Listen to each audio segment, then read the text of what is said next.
First off, I want to say happy Mother's Day to all the mothers in the world, and I hope you have a wonderful day with your family and friends. And today I come to you guys with my double review of Boku no Hero Academia Season 2 with episodes 6 and 7.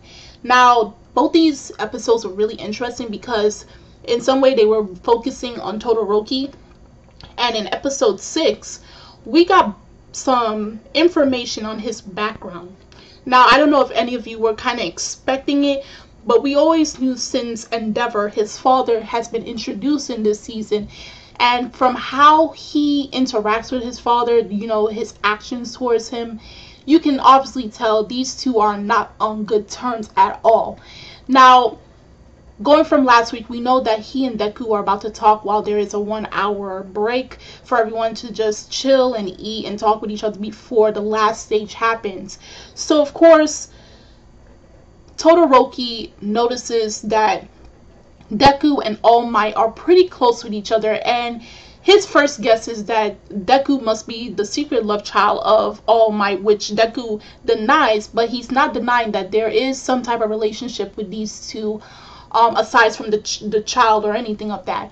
And he goes in further to talk about his history, his backstory, and of course how it came to be with his father and his mother. Now, we can say his fire quirk comes from his father and his ice comes from his mother, and he talked about how both of them came to be. Basically, it was, if you want to put it to, you know, something similar, can be like arranged marriage. And we know how arranged marriages work. Usually someone of a higher status or a family tries to marry into another family of someone of higher status or with an equal status, and that was practically the same case with Todoroki's parents.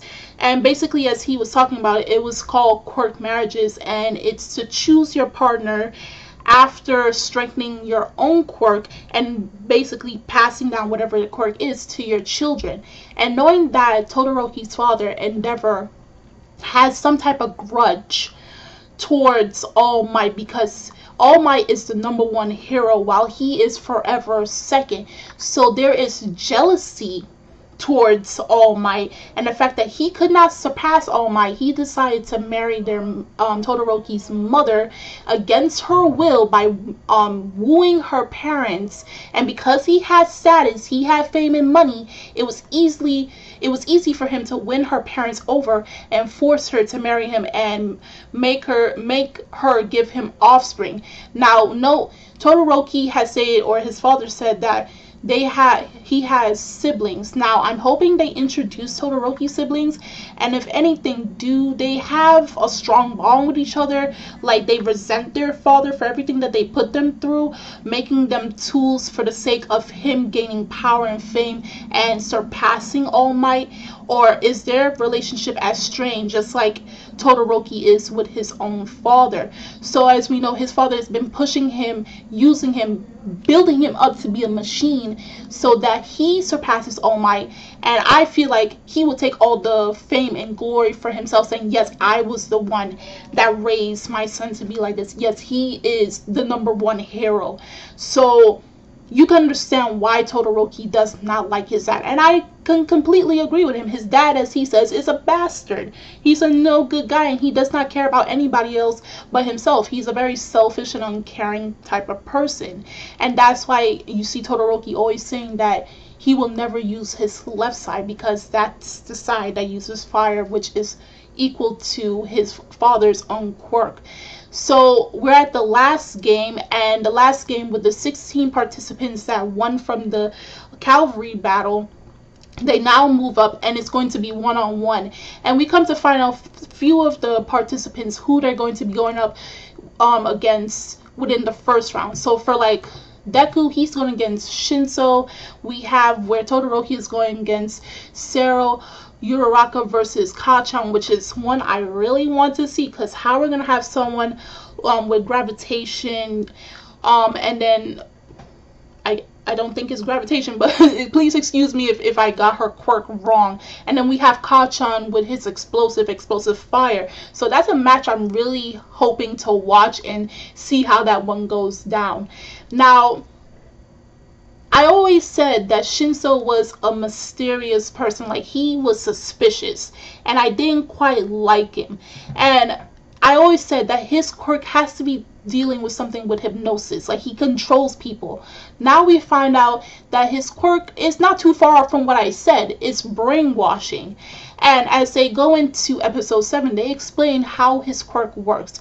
So he asks us a question, he poses a question to someone, and if they answer without even knowing what his quirk is capable of doing, they are caught in his quirk, and therefore he has all rights to control them. That's what happened to Ojiro back in the cavalry battle.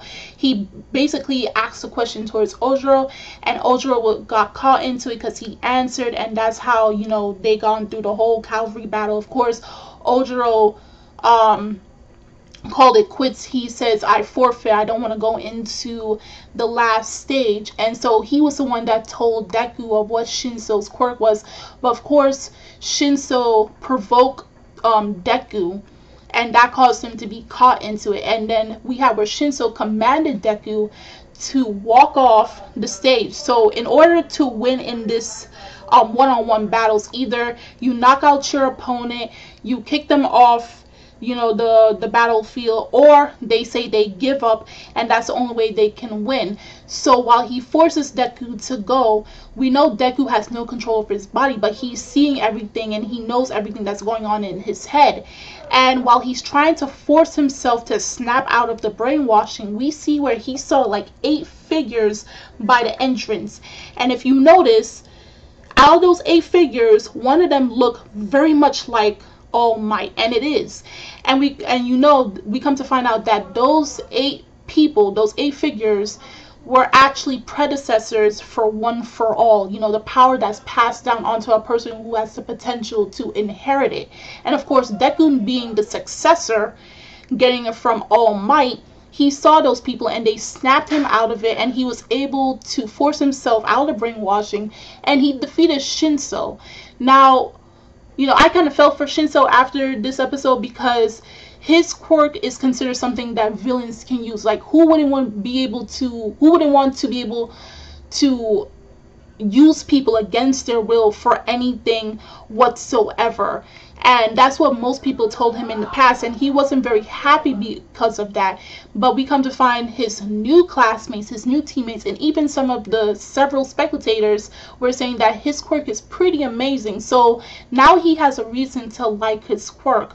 Now the second battle for the one-on-one match, we have where Todoroki is versus Sero, and of course he had a little talk with his dad, and it upset him greatly.